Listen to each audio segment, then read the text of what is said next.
जिला खड़ियाल ठारे नूतन अपराध आईन कार्यकारिता उपरे सचेतनता सभा अनुष्ठित हो जाइछि। खड़ियाल एसडीपीओ अभिषेक अरूप बेहरा जोगदे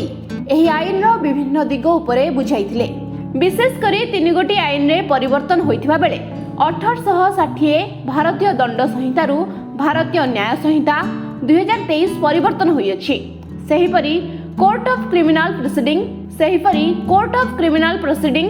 1963 को भारतीय नागरिक सुरक्षा संहिता 2023 एवं भारतीय साक्ष्य आईन 1872 परिवर्तन होई भारतीय साक्ष्य अधिनियम 2023 कार्यकारिता नहीं जनसाधारण को सचेतन करिसेंती। एही बैठक रे खड़ियाल थाना अधिकारी प्रदीप कुमार धारुआ, खड़ियाल नगर अध्यक्ष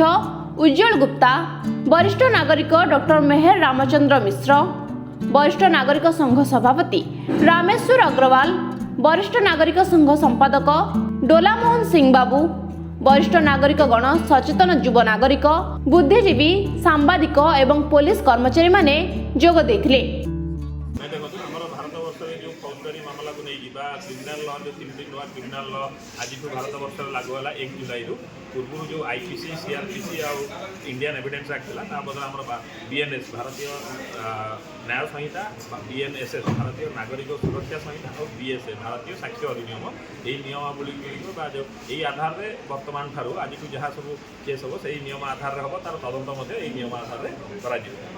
मसीह जो ब्रिटिश आईन चली से आईन भारत सरकार परिवर्तन होती आज जुलाई 1 रु लागू है। तेणु समस्त जनसाधारण सचेतन करने आज आमर स्थानीय खड़ियाल पुलिस स्टेशन तरफ सीनियर सिटीजन एवं अन्य जनसाधारण को डक जाइला से अवगत करागला जहाँफल कि बहुत दिन जो आईन थिला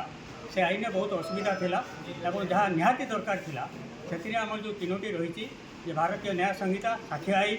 एवं आ गोटे नागरिक सुरक्षा आईन ये 3टी को आमर एसडीपीओ महोदय एवं आईआईसी लोक मान सुंदर भाव से बुझेदेले बुझिला कहीं आईन तो बहुत विस्तृत अच्छी विराट अच्छी